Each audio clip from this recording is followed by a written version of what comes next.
So we have finely chopped white chocolate, some heavy cream, little pot, put it in. I'm gonna do a pat of unsalted butter and Sakura liqueur. Put this in the microwave at half power for about 10 seconds only, just to soften it.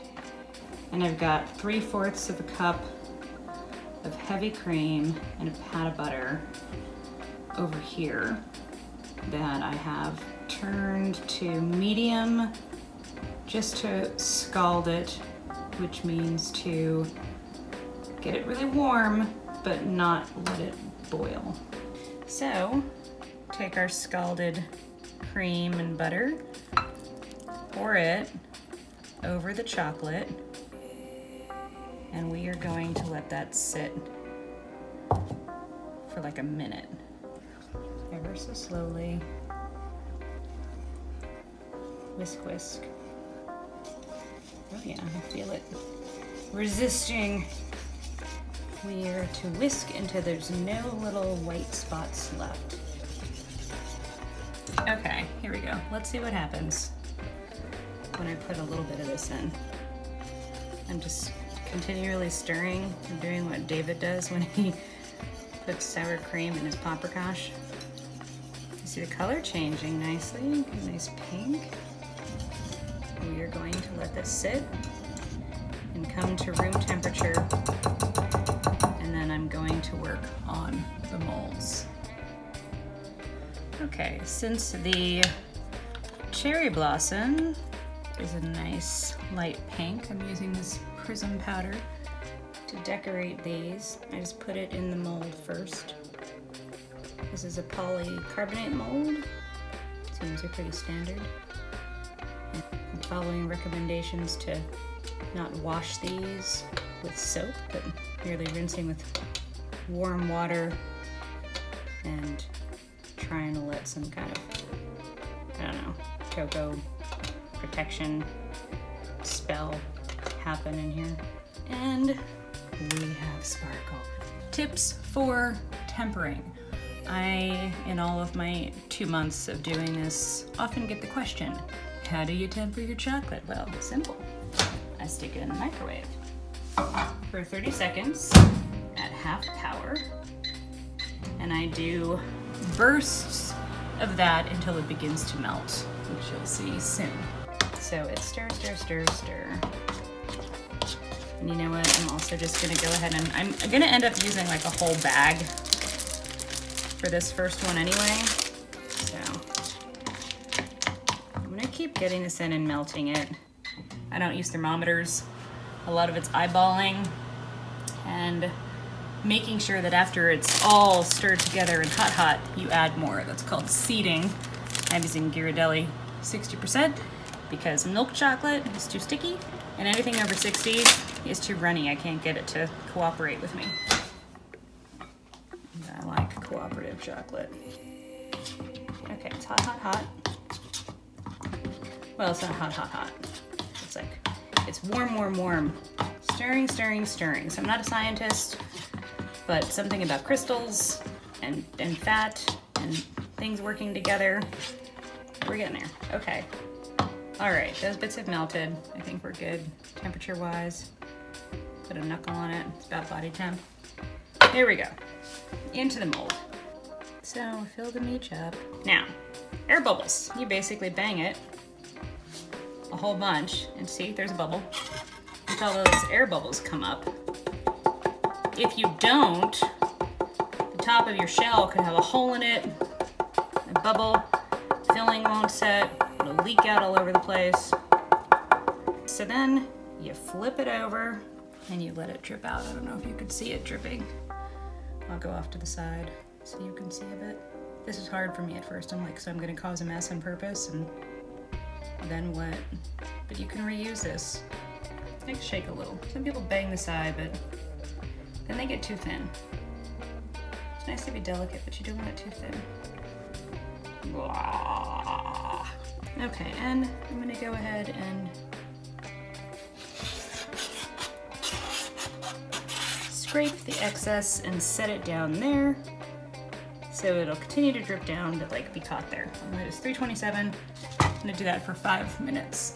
Okay, you'll see this leftover chocolate.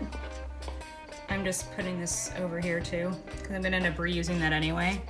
But I like to clean this in between and then remelt. This is too hard to deal with like chocolate melted against this plastic thing. Oh, and another tip, use plastic. Don't use ceramic or glass. It's too hot for the chocolate. And, ooh, that looks beautiful, huh? And I'm gonna go ahead and take it off a little earlier than others might recommend. I'm gonna scrape the top there. Just wanna kind of scrape it. And this, I'm gonna let sit out for about 10 minutes and then in the fridge for like another 10 until these are all dry. David has this cool system using this tall ass tea mug he got some time. So I'm gonna do that. I want more of that Sakura flavor. So I've been adding it by a spoonful, just a little bit at a time now that the ganache is room temp. I don't know how much it can handle. I don't want it to get too watery. All right, so I'm gonna fill these up and then I'm going to stick it in the fridge for like, I don't know, another 15 minutes or something. I want the ganache to set up enough so that when I put the chocolate on the back end to seal it off, it doesn't like overflow and leak over, because that's an issue I keep having. I am heating up chocolate to go on the backs of these now. These actually hardened quite nicely. Had I known it wasn't gonna be so runny, I would have maybe filled them a little more. My concern is sometimes when it's too runny, the chocolate just makes the runny stuff overflow and then it doesn't completely seal it. But here, it's you know, it's mostly firm to the touch. It's not gonna be runny. So I'm gonna try to get it over the back. Okay, this is filling nicely. Sometimes banging is, you know, more effective than hitting it from the side. But you can see the air bubbles coming. I don't know how anybody does this, like not super messy. But you pull it towards you. I don't know how those people do it in the one fell swoop thing that I see online, because I can never do it that way. All right, so I've already kind of happily fucking this up just a little bit. Oops, shoot. So I'm gonna come off the sides. This is like messier than the last time I did it. I'm still new at this. I'm still figuring this out. Here we go, into the fridge. Into the fridge for 20, in the freezer for 10. Okay, so, should just be able to, oh, ah, a good temper. So see, they just start falling out. Okay, that's great. Look how easy that was. These other ones are gonna stick over, but let's, oh my gosh. So we got some more. You move them out of the way so that you don't hit them. Oh, this is great. Okay,